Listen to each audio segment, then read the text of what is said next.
Olá, boa tarde. Sejam bem-vindos à nossa aula de matemática para o 8º ano do ensino fundamental da Rede Estadual de Educação de Goiás. Lembrando que esse é o projeto Seduc em Ação, que tem programas diários com aulas para o ensino fundamental dos anos finais. Eu sou o professor Erasmo Soares. Nossas aulas têm acessibilidade em Libras com o intérprete Clayton. O tema da nossa aula de hoje é sequências recursivas e não recursivas. Conteúdo importante para o 8º ano do ensino fundamental. Primeiro nós vamos falar sobre as sequências numéricas. Quando os termos de uma sequência são números, podemos chamá-la de sequência numérica. Essa sequência numérica, ela pode ser finita ou infinita.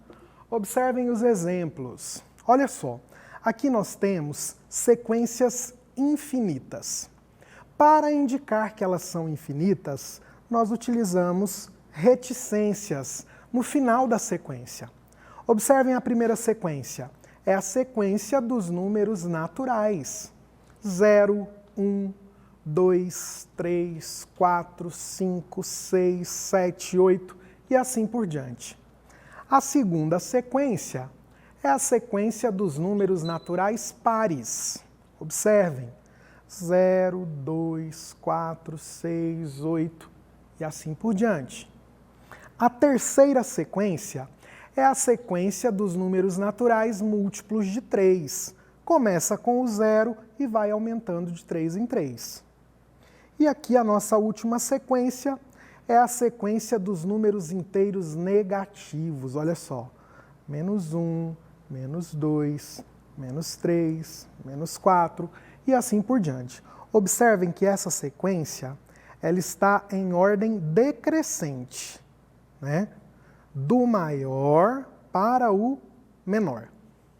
Desse lado aqui nós temos sequências finitas. Como o próprio nome indica, nas sequências finitas, nós temos um número determinado de termos.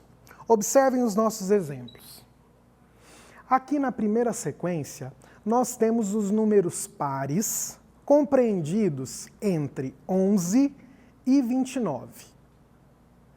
Na segunda sequência, nós temos os números inteiros compreendidos entre menos 5 e 5. Na terceira sequência, nós temos os números múltiplos de 10, compreendidos entre 19 e 91. Observem que aqui, os 3 pontinhos, que nós chamamos de reticências, não apareceram no final da sequência, né? Esse símbolo apareceu entre 2 números, quer dizer que a sequência é finita. Ele apareceu entre 2 números para abreviar essa sequência, para a gente não ter que colocar todos os números múltiplos de 10 que estão entre 50 e 90. Mas essa sequência é uma sequência finita. Para ser uma sequência infinita, as reticências têm que aparecer ao final da sequência. E aqui, para encerrar, a gente tem a sequência dos números naturais ímpares menores que 10. Vocês observaram, né, que nessas sequências nós podemos ter os elementos, né, dispostos entre parênteses, ou nós podemos também representar essas sequências por uma propriedade.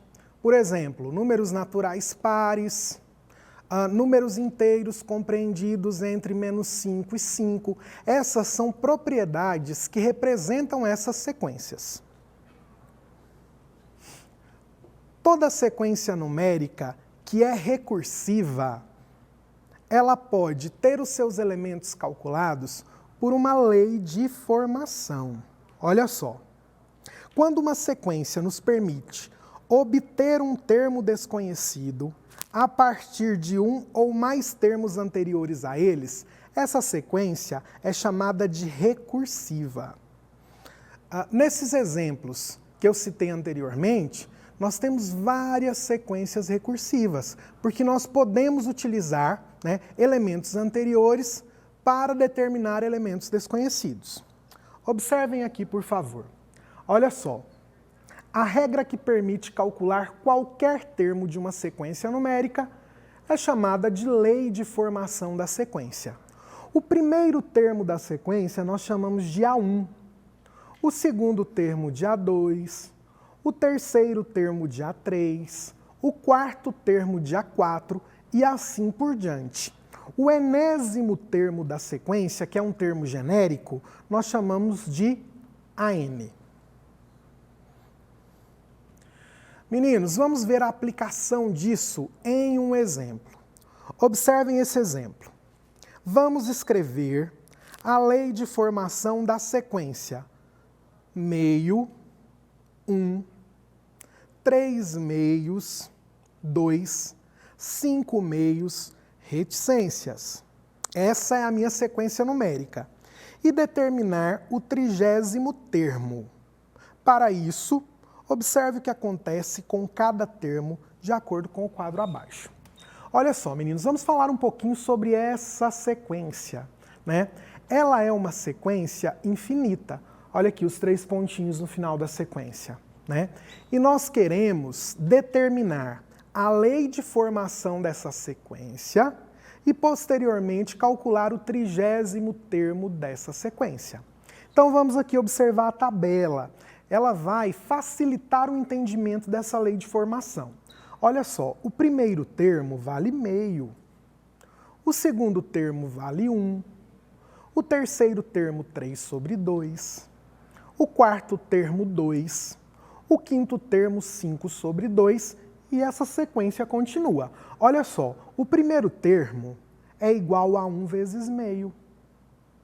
O segundo termo, que é o A2, é igual a 2 vezes meio. Ó, 2 vezes metade dá 1 inteiro.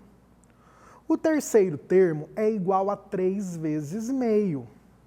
3 vezes meio é igual a 3 meios, ou 1,5. Essa aqui é a forma fracionária, mas nós podemos representar também através de um número decimal. 3 meios é o mesmo que 1,5. O quarto termo é igual a 4 vezes meio. 4 vezes metade, 2 inteiros. O quinto termo é igual a 5 vezes meio, que é 5 meios ou 2,5. Observem, N indica a posição do termo e a fórmula geral, né? O termo geral dessa sequência é AN, que é igual a N vezes meio, onde N indica a posição do termo. Por exemplo, se eu for calcular o sexto termo da sequência é o A6. O A6 é igual a 6 vezes meio. 6 vezes metade, que é igual a 3 inteiros. Então aqui nós descobrimos, a partir de um padrão, qual é a lei de formação dessa sequência. AN, que é igual a N vezes meio. Agora vamos calcular o 30º termo dessa sequência. O 30º termo é o A30, portanto, o N vale 30. O A30 vai ser igual a 30 vezes meio, 30 vezes metade, que é igual a 15 inteiros. Portanto, né, o 30º termo da minha sequência, o A30, é igual a 15. Vamos falar agora sobre as sequências figurais. Quando os termos de uma sequência são figuras, podemos chamá-la de sequência figural. Olha só, eu coloquei 2 exemplos aqui para a gente. Nós temos aqui os números quadrados. Observem, ó, são os números 1, 4, 9, 16, 25. Depois do número 25, nós temos o número 36. Depois do número 36, nós temos o número 49 e assim por diante. Olha só, a N é igual a N ao quadrado. Essa é a lei de formação da minha sequência. Então, o primeiro termo é igual a 1 ao quadrado, que dá 1. O segundo termo é igual a 2 ao quadrado, que dá 4. O terceiro termo, 3 ao quadrado, que dá 9. E assim por diante. Esses são os números quadrados perfeitos. Outro exemplo que eu coloquei aqui são os números triangulares. Prestem atenção, ó. Esses números são obtidos a partir da construção de triângulos. Nós temos os números 1, 3, 6, 10, 15 e assim por diante. Como que esses números são obtidos? Eles são obtidos a partir da construção de triângulos, ó. Aqui, para o primeiro termo, nós temos apenas uma bolinha. Para o segundo termo, a base do triângulo tem duas bolinhas e na camada superior eu tenho uma bolinha. Para o terceiro termo, a base do triângulo tem 3 bolinhas, a camada superior 2 e a camada superior 1. Tá vendo? É um número decrescente, ó. 1, 2, 1, 3, 2, 1, 4, 3, 2, 1, 5, 4, 3, 2, 1 e assim por diante. Dessa forma, nós vamos obtendo os números triangulares. Então eu pergunto a vocês, qual seria o próximo termo dessa sequência de números triangulares? Observem, nós temos 1, 3, 6, 10, 15. Qual é o número que vem após o 15? Esse número vai ser o 6º termo da nossa sequência. Então, a base do triângulo vai ter 6 termos. Aí nós vamos decrescendo. Ó, 6, 5, 4, 3, 2 e 1. Então, nós vamos somar. 6 mais 5, 11. 11 mais 4, 15. 15 mais 3, 18. 18 mais 2, 20. E 20 mais 1, 21. Portanto, o 6º termo da sequência de números triangulares seria o número 21. E assim por diante. Vamos fazer um exercício para a gente colocar em prática tudo isso que a gente aprendeu. Observe a sequência numérica abaixo e responda às questões. Olha a sequência. 7, 11, 15, 19, 23, reticências. Letra A. Qual é o 4º termo dessa sequência? Observem. Primeiro termo 7, segundo termo 11, terceiro termo 15, quarto termo 19. Portanto, o A4 é igual a 19. Essa sequência é finita ou infinita? Olha só, as reticências ao final da sequência indica para a gente que é uma sequência infinita. Letra C. Qual é o próximo termo dessa sequência? Olha só, de um termo para o outro está aumentando 4 unidades. Então, para eu descobrir o próximo termo, basta eu somar 4 unidades ao número 23. 23 mais 4 igual a 27. Meninos, e por hoje é só. Nós vamos encerrando a nossa aula. Não saiam daí, pois após o intervalo teremos aula de História com o professor Fagner, para você que é estudante do 8º ano do ensino fundamental. Muito obrigado e até a nossa próxima aula.